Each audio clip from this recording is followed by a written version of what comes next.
Deep in the rainforest, light penetrates the dense foliage. A majestic silhouette emerges, its beak like nature's crown. It is the hornbill, the sower of life.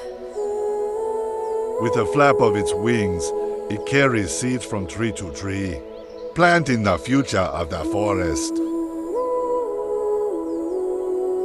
Behind its mighty beak lies a tale of loyalty. The female sits hidden behind a mud wall, waiting for the male to bring life from beyond. But the echo of her voice is heard less and less. The forest is eroding, the threat of poaching looms ever closer. To protect the hornbill is to protect the green heart of the earth.